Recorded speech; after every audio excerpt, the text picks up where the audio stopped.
I was 14 years old when I was gang raped down the street from my parents' house. How I dealt with it afterwards, I didn't deal with it. I buried it. I didn't tell anybody. The only reason it came out was when I was 16, I was in health class at the high school, and a woman came in and talked about her experience being raped, and I just broke down and started crying. And at that point, they knew what was going on. I find it extremely important that Bridges goes into the schools and talks to children. I was in a relationship for 2 years, and one day we got in a verbal argument that escalated to the point of him discharging a firearm at my residence. He shot a gun in the doorway of my home, which led the police to arrest him, and he was jailed that night.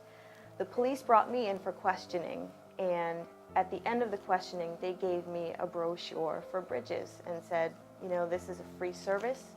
If you're feeling like you need some help, you can go there. And they specialize in helping people who have been in relationships like yours.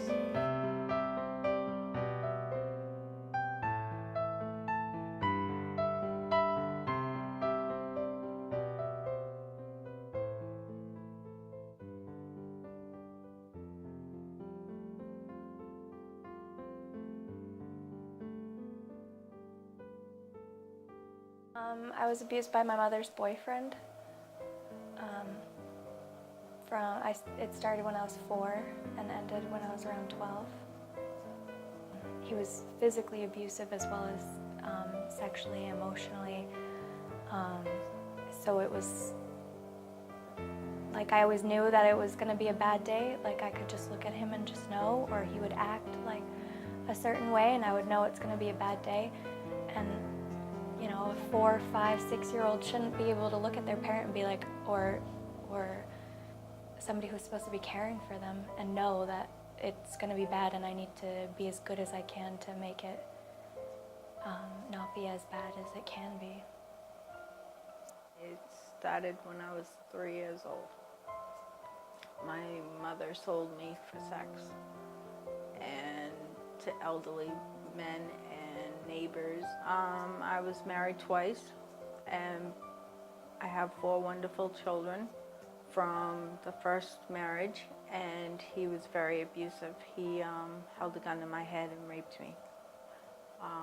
He threatened to kill me in front of my children. So there was a lot of physical abuse and trauma there too. I have been working with Bridges for 2 years now. They've helped me quite a bit to be able to help my son through this abuse. He just turned 18. He's able to speak up when he needs help now because I've been able to speak up. So that's important. Well, it started when I was 9. I had been in a car accident, and my father decided that I needed comforting, the word he used. I remember one day we had a picnic and it was just good and there was nothing bad about it. Or one day it would be a really bad day and the next day he would try to make everything better, and he would give me candy, or we would watch a movie that I wanted to watch, or we would go to a park or do something that I wanted to do, something fun. And even on bad days I would just say, can't we do this instead? Because he always tried to make it seem like it was a game, like it was going to be fun, but I knew it wasn't fun and I didn't like it. And so I would try to get to do good things, and he didn't want to do good things, he wanted to do bad things. One of the most alarming statistics for me at Bridges is the number of children that we're working with.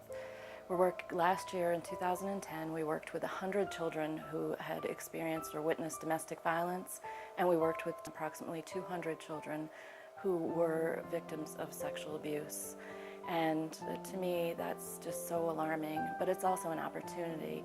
It's a place where we can intervene, where we can help children at a young age to heal, to be believed, to get the services that they need, so that when they grow older, they're able to heal. It doesn't define them. It doesn't have to be their entire life.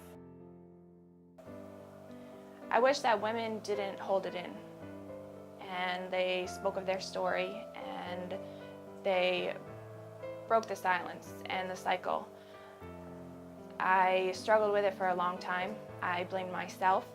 I downplayed the abusiveness and I downplayed the sexual assault. I still am guilty in my mind a little, but as I continue to come to support groups and get the therapy I need, I am learning that it's not my fault.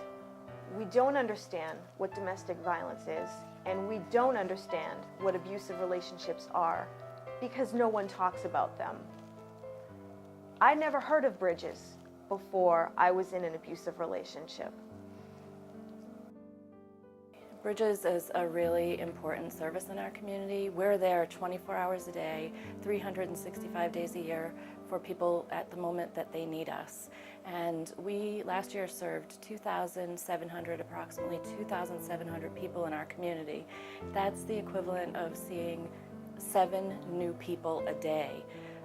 That's unbelievable to me that there are that many people in our community seeking our services and needing our support. I thought it was me, to be honest with you. I thought maybe I deserved it. Maybe it was me, maybe it was my fault through all the abuse. But through working with Bridges and coming to know myself, I found out that it wasn't me and that I can have a normal relationship with somebody that's non-abusive. One of my therapists mentioned Bridges. So I thought, well, from here, I'm going over right now, because otherwise I would have conked out and not come. So I came, and I've been coming for 2 years now to the group.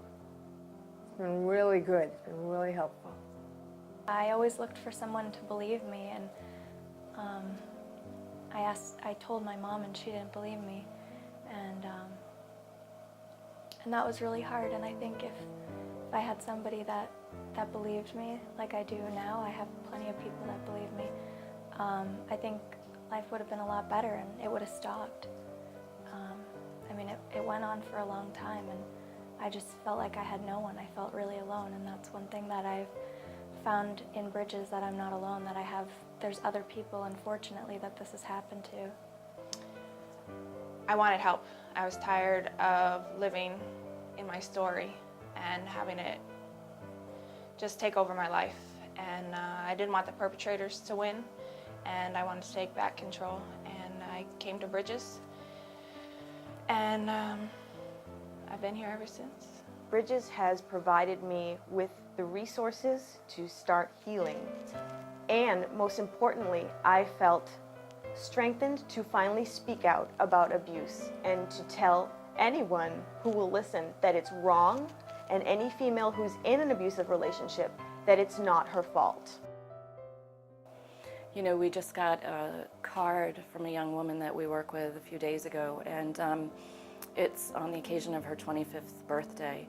And it says, "You are a saving grace. If it was not for you all, I am uncertain if I would be celebrating my 25th birthday today.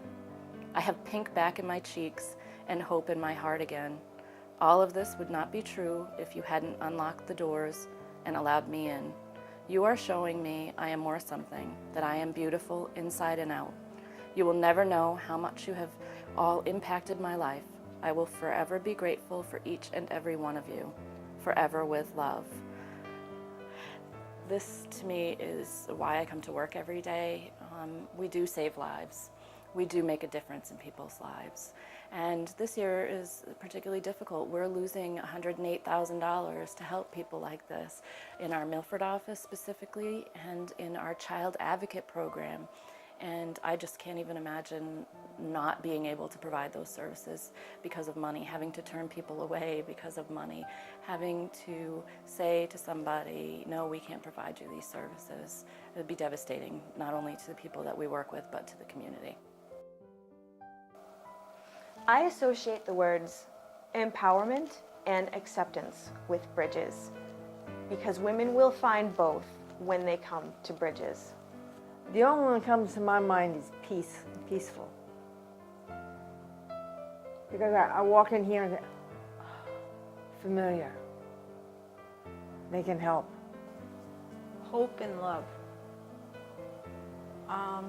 Hope for not only me, but for others. Hope that the abuse will end. Hope that we can move on. And hope that life will be better.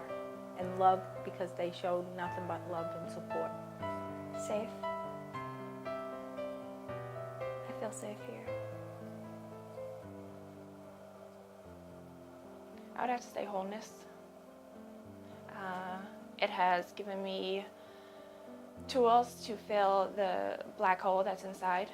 And as I continue to come and work the programs and the support groups and listen to others and take suggestions, my hole keeps getting smaller and smaller, and hopefully it will just be a scar that reminds me of what I've been through but makes me stronger.